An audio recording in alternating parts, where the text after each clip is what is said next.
नमस्कार, आप देख रहे हैं रागनी न्यूज इंडिया लाइव। मैं नवीन कुमार सिंह। सरदार वल्लभ भाई पटेल की 150वीं जयंती के अवसर पर वैशाली जिले में एक गौरवपूर्ण पद यात्रा निकाली गई। इस पद यात्रा का शुभारंभ जिला पदाधिकारी वैशाली श्रीमती वर्षा सिंह और स्थानीय विधायक हाजीपुर श्री अवधेश सिंह ने किया। इस अवसर पर जिला पदाधिकारी ने कहा कि सरदार वल्लभ भाई पटेल का राष्ट्र निर्माण में अभूतपूर्व योगदान है। उन्होंने लोगों से स्वदेशी आंदोलन की ओर उन्मुख होने का आह्वान किया और एक विकसित एवं श्रेष्ठ राष्ट्र के निर्माण के योगदान देने का संकल्प लिया। विधायक महोदय ने कहा कि सरदार वल्लभ पटेल की देन है कि आज भारत का जो स्वरूप है वह एक अखंड भारत है।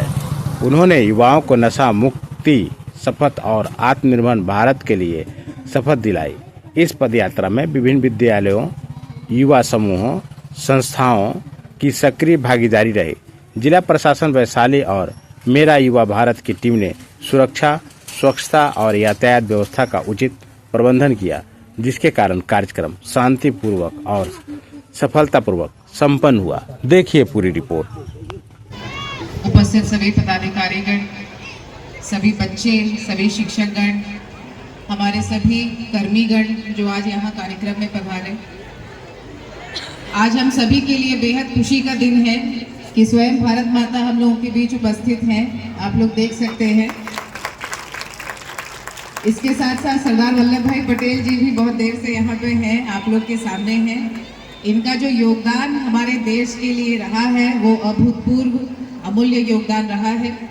अभी आप लोगों को जो बताया गया है कि ये जो मैसेज है जिसको लेकर के आज ये कार्यक्रम हम लोग कर रहे हैं, सरदार वल्लभ भाई पटेल जी की आज 150वीं जयंती है, 150th बर्थडे, और उनका एक अखंड भारत के लिए, एक स्ट्रॉन्ग श्रेष्ठ भारत के लिए जो योगदान रहा है, उसका परिणाम है कि आज हम लोग इतने बड़े, इतने सुंदर देश में एक साथ रहते हैं। यूनिटी इन डाइवर्सिटी का मैसेज हम लोग एक साथ लेते हैं। यहाँ आप देख सकते हैं कि विभिन्न राज्यों का प्रतिनिधित्व हमारे बच्चे कर रहे हैं। तो हमारा ये सुंदर सा देश जहाँ पे इतनी डाइवर्सिटी है, इतने अलग अलग कम्युनिटी, जाति, धर्म, भाषा, ट्राइब्स होने के बावजूद हम लोग एक देश में रहते हैं और बहुत पीस के साथ, बहुत खुशी खुशी रहते हैं।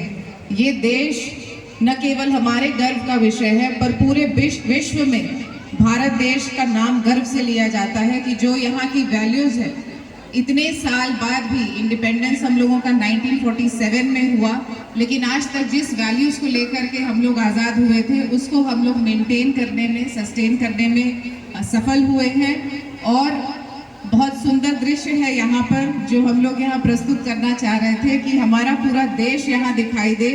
एक आत्मनिर्भर भारत, एक श्रेष्ठ भारत, ऐसा भारत जो अपनी जो सारी नीड्स हैं, उसकी रिक्वायरमेंट्स हैं, वो खुद फुलफिल कर सकता है, वो बाहर के देशों पर निर्भर नहीं रहता। हमारे पास इतनी जनसंख्या है, इतना हमारा लेबर फोर्स स्ट्रॉन्ग है, स्किल्ड है कि हम लोग दूसरे देशों में भी काम करते हैं, वहाँ के देशों की प्रगति में अपना योगदान देते हैं। अब समय आ गया है कि हम लोग स्वदेशी की ओर शिफ्ट हों। भारत सरकार का इस पर फोकस भी रहा है कि स्वदेशी जो मूवमेंट है, जो इंडिपेंडेंस के पहले चला था, उसको फिर से जोर दिया जाए। हमारे देश के जो प्रोडक्ट्स हैं, हमारे देश के जो आर्टिजन्स हैं, जो कर्मी हैं, जो काम करते हैं, उनकी जीविका सुदृढ़ हो, उनका योगदान हमारे देश की आर्थिक प्रगति में हो, यह हम लोग सुनिश्चित करें और अपने देश को और सुंदर बनाएं। हमारे जो बच्चे हैं, जो सोने की चिड़िया हमारे देश को कहा जाता है, वो वैसे ही बरकरार रहे। कल जो भविष्य है वो इससे भी सुंदर हो, इससे भी बेहतर हमारा देश हो, इससे भी डेवलप्ड हमारा देश हो। 2047 में हमारा देश सचमुच विकासशील से होते होते विकसित हो जाए। इसी मंशा के साथ और अपने देश को और मजबूत बनाने की मंशा के साथ आज हम लोग पूरे जोश के साथ पदयात्रा करेंगे एक वो जो आज़ादी के समय मोमेंट था उसको फिर से आज हम लोग जिएंगे कि कैसे उस समय कितना कष्ट करके हमारे जो देश के विधाता हैं, जो स्वतंत्रता सेनानी थे, कितने कष्ट वो सहते थे इस देश को बनाने के लिए। आज हम लोग थोड़ा सा उसको रिलीव करेंगे और आज यह प्रण भी लेंगे कि अपने देश को और महान हम लोग मिल करके साथ में पूरी ईमानदारी से, पूरी निष्ठा से, पूरी लगन से इसका नाम रोशन करते रहेंगे, इसका नाम रोशन करते रहेंगे। धन्यवाद।